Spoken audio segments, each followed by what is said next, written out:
Ito po ni Arjon. Arjon, no? Patay tayo. Bukas. Patay ko. Parang ang bilis lang ng ano ng Mang John, ni ano Mang John. Sino? Kaya Robin, no? Ang bilis lang ng ano. Napakaasa ka yung mga... Nasa ano pangyayari, no? Oo.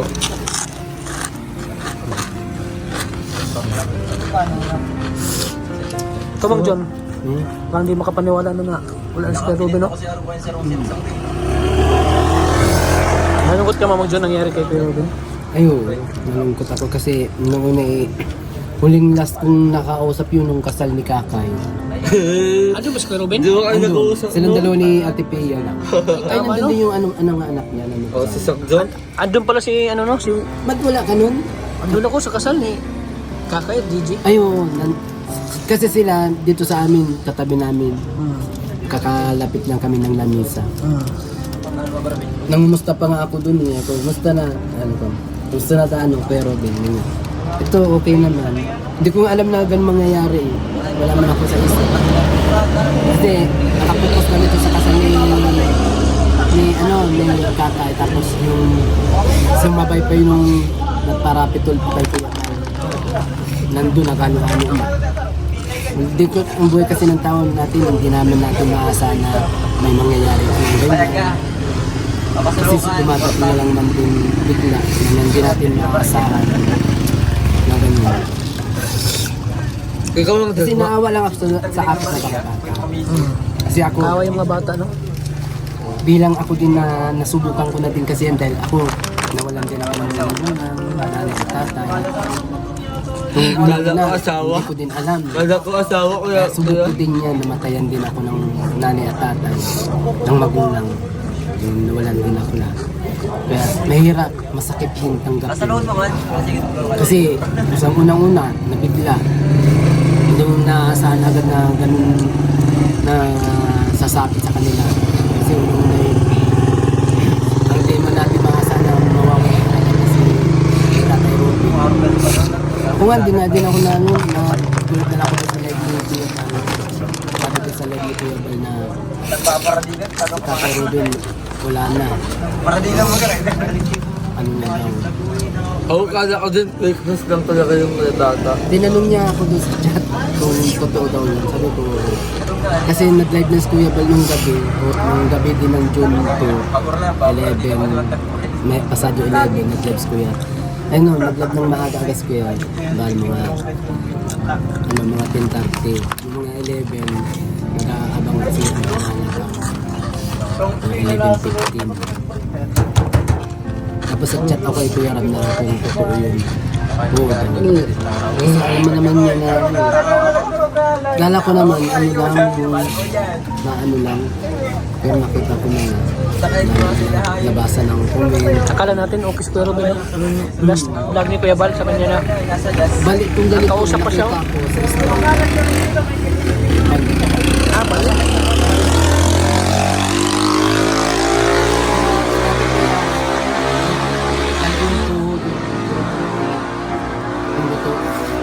Yung pirana yata nilagay natin. Ano ba nilagay doon? Stainless. Ngayon, na-webche pa yun. Nilalagay sa webche. Baka daw bukas nakalabas na.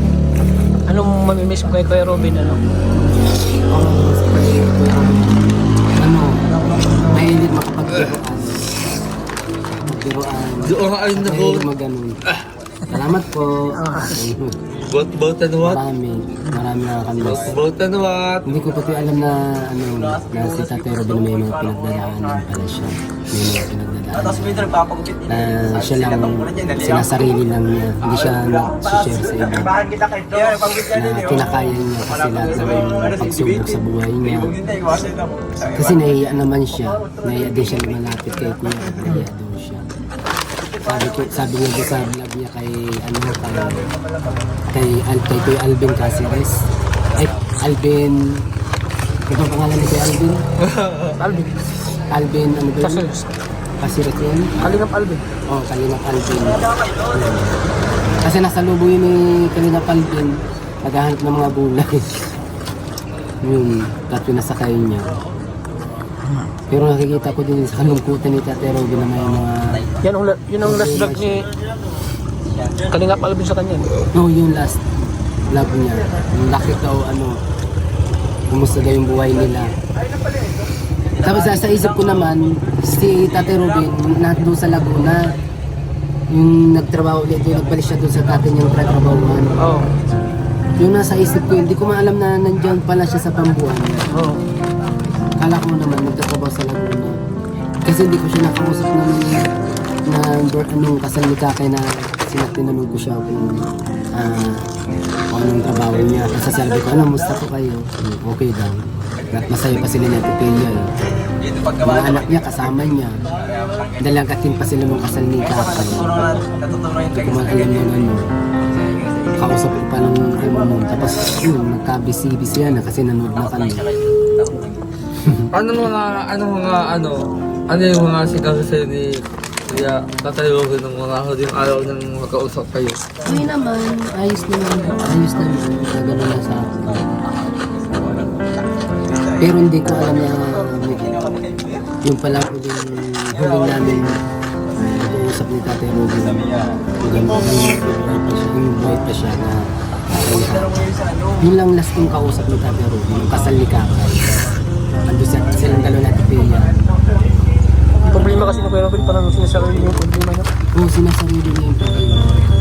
Hindi siya nasabi ng problema. Kasi nga, nahiya nga siya.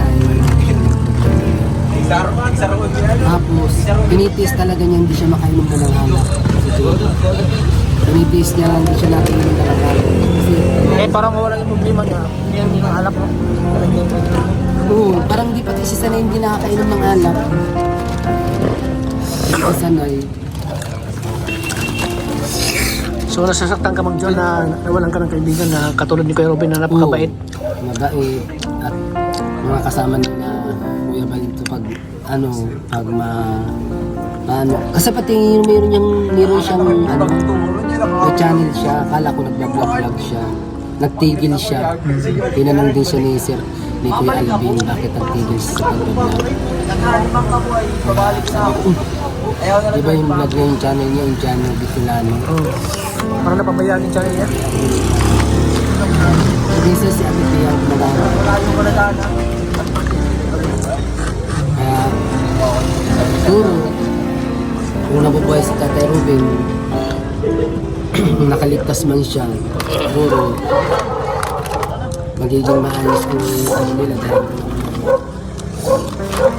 akala ko kasi di ko ang akala ko ang aksidente niya lang yung bali na yung motor tapos di mamamatay na gano'n. Hindi ko alam po doon na sila mapagaling dahil nakita ko sa video nila Kuya Bal nagagano pa siya picture pa sila kay Kuya Mel. Tapos yung oras ng gabi ng June si Tatay Robin Tapos na-hemorrhage siya. Na-hemorrhage. Yung may dugo sa utak. Oo, yun. Yun ang cause, yun ang dahilan talaga. gumito daw yung utak. Yung blood clots. Nawala daw sa sarili. Ay, nagdugo ang utak talaga niya Sa loob. sa loob. Oo. Nawala daw sa sarili. Tapos dinalit daw sa sarili sa ama. Ginakos.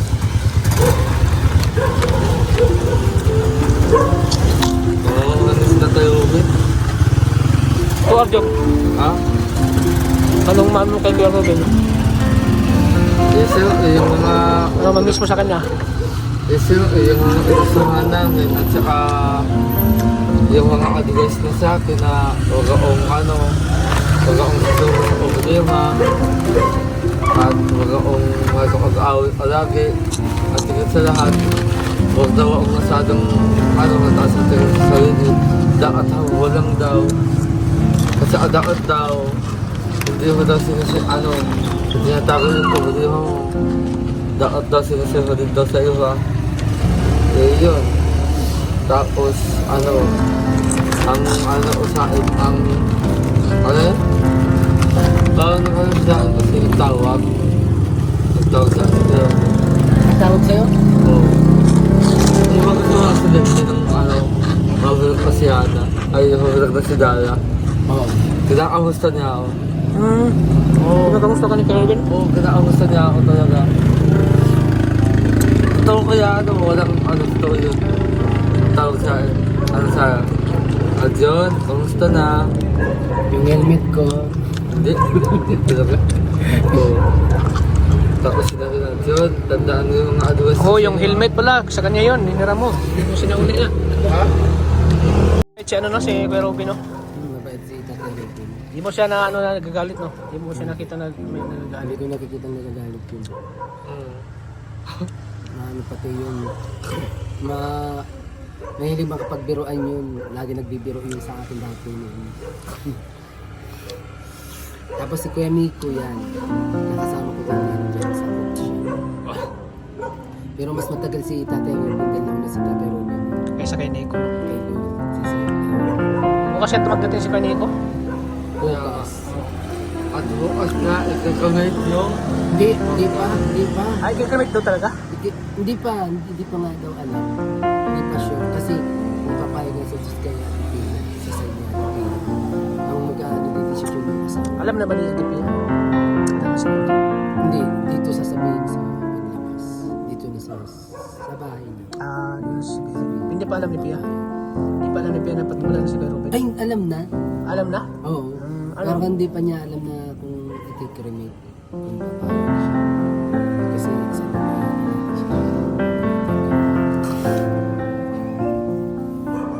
kawawa naman si ang inaano ko kasi mga magulang ay yung dalawang apat na iniiwanan niya, 3 babae, 1 lalaki. Siyempre nawala ng tatay. Tutulungan man niya ng kalingap. Hindi pabayaan ng kalingap.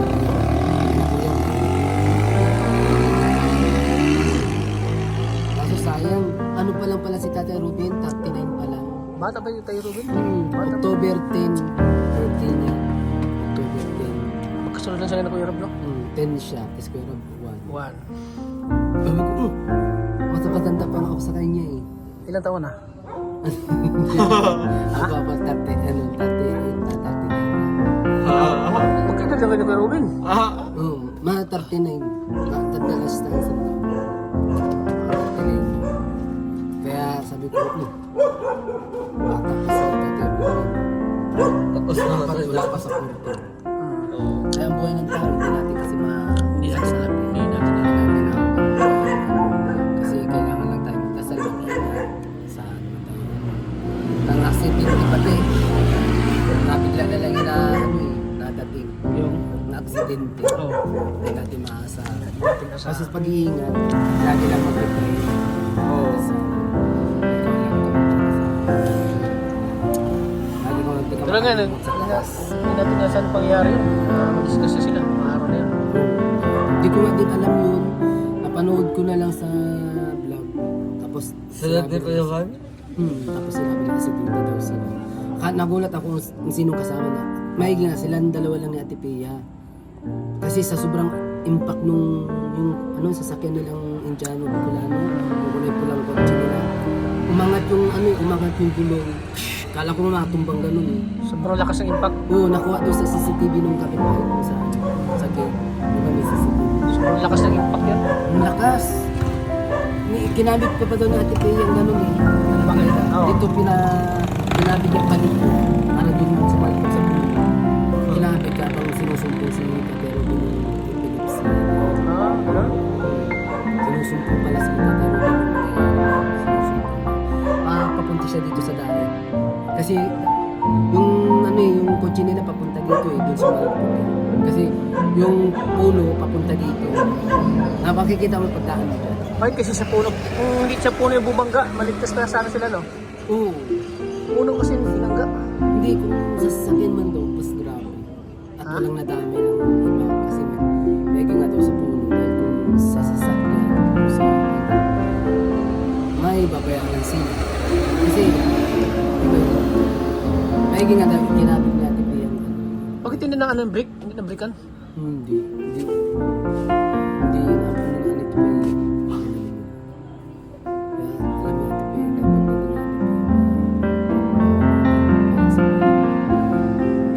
Nakakalungkot ng pangyayari, no? hindi nakausap na din sa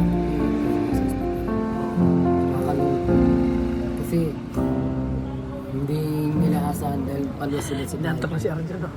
Nantok ka na? Ha? Oo, sige na. Okay, yun. Hintayin na natin yung libing ni Kuya Robin, no? Hindi pa natin Sana ipasyon yung libing ko kay kami. Kasi hindi pa ano, bukas natating ko yung super meet. Kung madaling araw. Langit na nawa ang kaluluwa ni Kuya Robin. Yan, makakasama niya si Lord. At siya mga anghel. Papa niya. Si Papa niya. Parang siya yung kinuha ng Papa niya, no? Parang saan niya na Ay, higit pati nakarating na siya sa kanila sa India. pangarap pa naman ni Kuya Robin, isama niya yung mga anak niya sa India. No, sa India. Bakasyon nila niya. Yun talagang pinakapangarap na niya na makapunta yung anak niya sa India. Sa India. So hindi na natupad pero tutuparin daw yan ng Team Kalingap na makapunta sa India yung mga anak niya. Kung kailan okay na nila buhay, no? Kung kailan okay na yung buhay nila. Na sila, nakaluwag-luwag na sa buhay. Hindi katulad ng dati talaga na Katulad dati. sobrang hirap, no? Kung kailan mo Naalala ko nung maayos unang na- punta namin ni Kuya Rob doon kay Kuya Robin. Siya pa yung nag-aalaga sa anak niya. wala pa Siya sa nag-asikaso, siya yung nagpapakain, siya hatid sundo kasi si Ate Pia nagtatrabaho sa Manila. Isang beses lang ako sinama nun ni Kuya Rab. Yung binigyan Nasaksi na ako sila- kasi yun, sinama ko ni Kuya Rob doon ko ng vlog kay Tatay Robin. Bukid pa yun sa kanila. Oo, nandun ako. Tapos, Pero yun, kailangan natin tanggapin na ang buhay natin na hirap lang sa Diyos. So yan, Mang John. So bakit ka naiyak? Parang naiyak ka, Mang John. Bakit na kanina parang naiiyak kasi ramdam ko kasi yung nangyari. Kasi namatayan din ako. Walan din ako ng nanay at tatay. Naramdam ko yung nila, yung pinagdadaanan nila. Kasi ako, yung mga mahal ko din sa buhay, sasabihin na natin. Siyempre mahal natin yun, magulang ko, nanay ko. Dati talaga ako yata, hindi ko tanggap na mawalan ako ng nanay. Nasakit din sa loob. Oo. Masakit din kasi sabi ko, kasi magulang ko yun eh. Pero yung tatay ko, medyo matanggap-tanggap ko konti dahil ako, batang-bata pa ako nung namatay. Ano pa lang ako nung mga 4 na taon. Hindi pa masyadong masakit para sa'yo. Hindi pa Katulad masyado. nangyari Kasi wala pang, hindi pa mature na masyadong isip. Katulad nung nangyari sa yung anak ni Tatay Robin na bunso, parang baliwala lang. Oo. Parang hindi niya ramdam na yung sakit. Hindi katulad ng mga kapatid niyang medyo Ayun, malalaki na. medyo may ano na isip. Maisip mo. Pero yung bunso parang baliwala lang na parang hindi lang. Kasi hindi pa yung masyadong Oo. Kasi yung nanay ko natanggap, hindi ko matanggap kasi biglaan din namatay yung nanay ko. Sa ospital pa yung namatay. Sabi wala na. Madaling araw din yung namatay, mga alauna. Nasa ospital kami. Pinapunta kami, wala. Nag-iinalo na daw yung nanay ko. Kaya ang buhay talaga ng tao kailangan natin lang tanggapin ng Maluwag, no? Kailangan natin magpakatatag sa buhay. sa buhay. Lagi lang tayo magpapasal. Yung unang-una ko, nilakasan ko loob ko. Maiga nagpapalakas ang loob ko mga kapatid ko. Hindi ako iniwanan. Dahil dati talaga para ako natitipress din ako. Minsan natutulala din ako. Parang nawawala ako sa sarili din. Sa isip ko, bakit kayo nawala ang nanay ko? Bakit? Kahit noon talaga hindi ko tanggap. Kasi masakit sa loob. Kasi magulang ko yun eh. Kasi mahal ko yung nanay ko eh. Mahal na mahal ko dahil galing ako sa kanya. Siya ang nagbigay sa akin. Meron naman lang.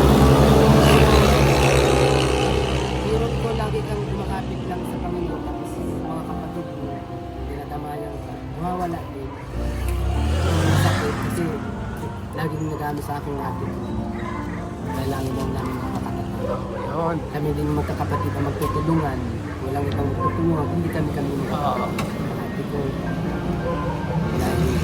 Dito lang, Mang John. Naiyak ka tuloy, Mang John. So, yan. Kuya Ruben, kung saan ka man, sana ipag-pray mo kami. Sana proteksyonan mo kami ni Kuya Ruben kung saan man kami mapunta. Ikaw na pong bahala sa amin, Kuya Ruben. So, sana, Kuya Ruben, ingat ka po kung nasa kamay ka ng Panginoon. So, yan. Salamat, Mang John. Thank you. Tingnan pa na si Mang John. Naiyak tuloy si Mang John.